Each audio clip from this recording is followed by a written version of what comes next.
পোশাক শিল্পের পরে, যেটি আমি দৃঢ়ভাবে বিশ্বাস করি, পোশাক শিল্পের পরে সেমিকন্ডাক্টর শিল্পই হতে পারে বাংলাদেশের জন্য আরেকটি সম্ভাবনায় অর্থনৈতিক গন্তব্য।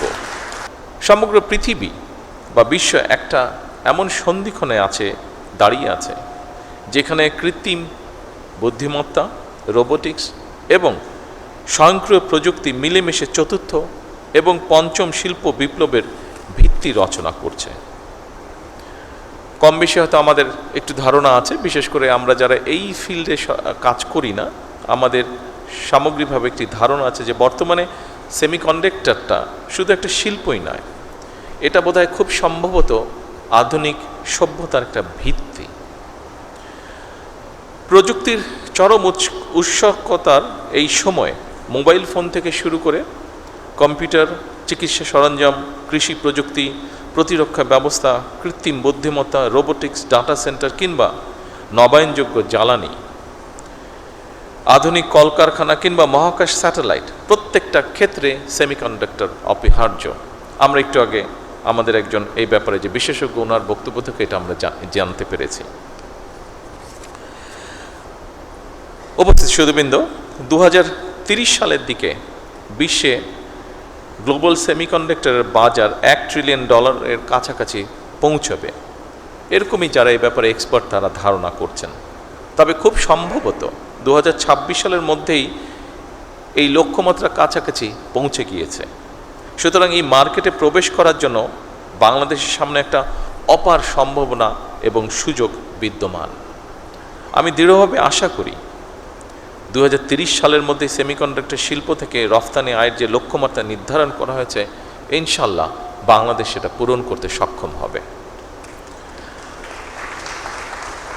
সম্মানিত উপস্থিতিবৃন্দ, এর আগে যারা বক্তব্য রেখেছেন তাদের কারো কারো বক্তব্য থেকে আমরা জানতে পেরেছি বাংলাদেশের 3000-এরও বেশি সেমিকন্ডাক্টর পেশাজীবী বর্তমানে আমেরিকা, মালয়েশিয়া, দক্ষিণ কোরিয়া, জাপান, সিঙ্গাপুর এবং ইউরোপ সহ বিশ্বের বিভিন্ন দেশের বিভিন্ন বড় বড় প্রযুক্তি কোম্পানি, গবেষণা প্রতিষ্ঠান, বিশ্ববিদ্যালয় তারা তাদের যোগ্যতার প্রমাণ রেখে চলেছেন।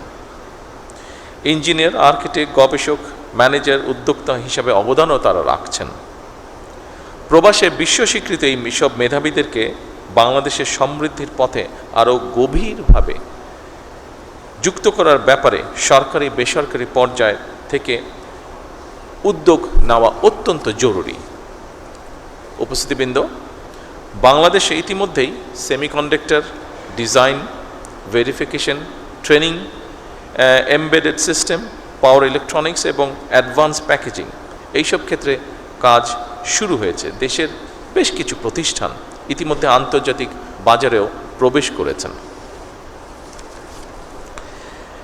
সেমিকন্ডাক্টর খাতকে সরকার একটি জাতীয় অগ্রাধিকার ভিত্তিক খাত হিসাবে আমরা বিবেচনা করছি বর্তমান সরকার। তবে এই খাতের উন্নয়নে খুব সম্ভবত একক কোনো মন্ত্রণালয় বা প্রতিষ্ঠানের কাজ নয়, এটা একটা সম্মিলিত জাতীয় মিশন। এই মিশনের দায়িত্ব শুধু সরকারের নয়, একই সাথে আমি মনে করি বিশ্ববিদ্যালয়, গবেষণা প্রতিষ্ঠান, শিল্প খাত, উদ্যোক্তা এবং প্রবাসী বিশেষজ্ঞ সবার আমাদের এই দায়িত্ব।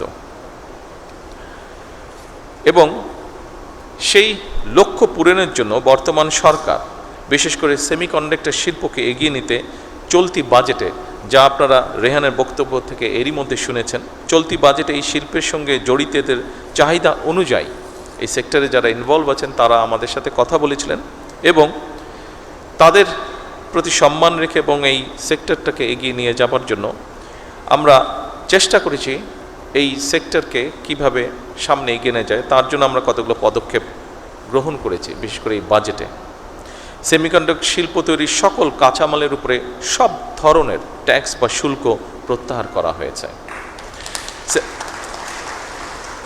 সেমিকন্ডাক্টর ডিজাইন সার্ভিসে রফতানি আয়ের উপরে নগদ ইনসেন্টিভ বা প্রণোদনা চালুর উদ্যোগও নেওয়া হয়েছে। একই সঙ্গে নতুন উদ্যোক্তা উদ্ভাবন বাস্তবায়নের জন্য সরকার প্রথমবারের মতন বছরে 500 কোটি টাকার স্টার্ট আপ অনুদানও রেখেছে। ইতিমধ্যে এই প্রক্রিয়াটি শুরুও হয়েছে এবং স্টার্ট আপের যে অনুদান সেটি আমরা চেষ্টা করেছি সঠিকভাবে, যতটুকু সম্ভব সঠিকভাবে আমরা বিভিন্ন জনকে উৎসাহিত করার জন্য সেটি তাদের হাতে পৌঁছেও দেওয়া হয়েছে। উপস্থিত সকল সম্মানিত সুধীবৃন্দ, আজকের এই সামিটে আমি আবারও নিশ্চিত করতে চাই আপনাদের কাছে, বর্তমান সরকার ইতিমধ্যে সেমিকন্ডাক্টর শিল্পের জন্য ব্যবসা বান্ধব তৈরিতে, পরিবেশ তৈরিতে সর্বাত্মক পরিকল্পনার বাস্তবায়নের কাজ শুরু করেছে। বিনিয়োগ বান্ধব নীতি, কর সুবিধা, বন্ডের সুবিধা প্রদান এবং বিশেষায়িত অবকাঠামো নিশ্চিত করতে সরকার প্রতিনিয়ত চেষ্টা করছে কাজ করার জন্য। বিদ্যমান যে সকল হাইটেক পার্ক আছে এগুলোকে আধুনিকরণের পাশাপাশি একটি বায়োটেক পার্ক নির্মাণেরও পরিকল্পনা আমরা করছি। যারা বাংলাদেশে সেমিকন্ডাক্টর ইন্ডাস্ট্রির সঙ্গে যুক্ত আছেন, আপনারা সম্প্রতি মালয়েশিয়া, দক্ষিণ কোরিয়া এবং আমেরিকায় রোড শো আয়োজন করেছেন। বাংলাদেশের সেমিকন্ডাক্টর সম্ভাবনাকে আন্তর্জাতিক পর্যায়ে আপনারা তুলে ধরেছেন। নিঃসন্দেহে এটি একটি প্রশংসাযোগ্য বিষয়। উপস্থিতি সুধীবৃন্দ, আমাদের সামনে নিঃসন্দেহে বহুমাত্রিক চ্যালেঞ্জ আছে। দক্ষতার হয়তোবা ঘাটতিও আছে ক্ষেত্র বিশেষে, ল্যাবের সীমাবদ্ধতা আছেই, বিনিয়োগেরও হয়তো সীমাবদ্ধতা আছে, আন্তর্জাতিক বাজারে কঠিন প্রতিযোগিতাও রয়েছে। তবে সকল সীমাবদ্ধতাকে অতিক্রম করে এগিয়ে যাওয়ার অদম্য ইচ্ছাই কিন্তু আমাদের রয়েছে।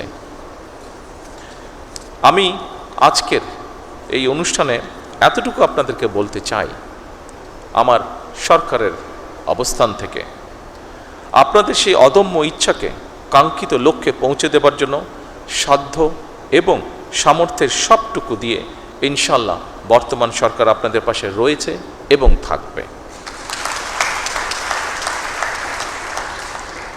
সীমাবদ্ধতা, প্রতিকূলতা এবং নানা প্রতিবন্ধকতা পেরিয়েই বাংলাদেশ বর্তমানে কৃষি, পোশাক শিল্প, প্রবাসী আয় এবং ডিজিটাল সেবায় সফলতা দেখিয়েছে। আমাদের মেধাবী, তারুণ্য, দক্ষ এবং উদ্যমী জনশক্তির উদ্ভাবনী শক্তির উপরে ভর করে পোশাক শিল্পের পরে, যেটি আমি দৃঢ়ভাবে বিশ্বাস করি, পোশাক শিল্পের পরে সেমিকন্ডাক্টর শিল্পই হতে পারে বাংলাদেশের জন্য আরেকটি সম্ভাবনায় অর্থনৈতিক গন্তব্য।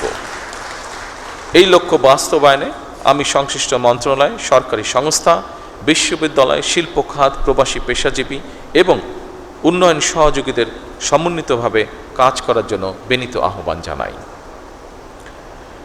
উপস্থিতিবৃন্দ, এই 2 দিনের সামিট থেকে নতুন নতুন অংশীদারিত্ব, গবেষণা উদ্যোগ, বিনিয়োগের সুযোগ এবং উদ্ভাবনী চিন্তার জন্ম হবে ইনশাল্লাহ, যা বাংলাদেশের প্রযুক্তি খাতকে আরও এক ধাপ এগিয়ে নিয়ে যাবে। সবশেষে আমি এই সামিটের শুভ উদ্বোধন ঘোষণা করছি। আল্লাহ হাফেজ। অশেষ কৃতজ্ঞতা ও ধন্যবাদ।